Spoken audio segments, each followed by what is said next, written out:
Hello, good afternoon guys. So ngayon nga ituturo ko naman sa inyo guys kung gaano ba talaga ka-legit si Ma'am Koreana Hilas or ang ating team Hilas, no. So guys, nga kanina kung naalala nyo, nag-share po ako ng live niya and ayun nga, no, naka-live siya at tayo ay nanood sa kanyang live at nag-share din.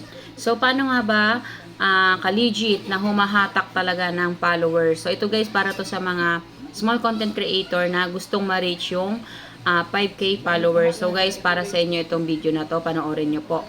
So yan guys, no, itap ko lang yung aking Facebook account. And then ito, so ang gamit ko dito guys is profile, ano. So punta lang tayo sa aking main. And then dito, kasi napindot ko na siya. So tignan nyo guys, yung friend request, hindi pa tapos ang live niya. Pero tignan nyo naman ang friend request ko. Ayan, no, 'di ba?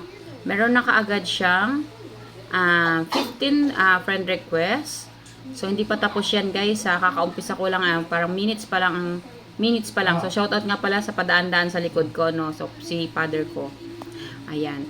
Tapos ayan, so dito yan dyan mamaya guys, makikita na yan natin dyan kung ilan na ba ang nag-follow sa atin. So i-update ko sa inyo, kayo guys kung kung ilan na ba. Mamaya gagawan ulit natin ng content yan.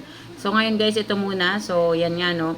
Ayan, so ang dami na ng nag-friend request. Sa minute pa lang po yan guys, madadagdagan pa yan. I-update ko po kayo mamaya.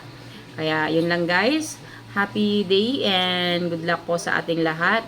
And don't forget to follow Team Hilas and Koreanang Hilas. So yun lang guys. Bye-bye for now. Ingat po ang lahat.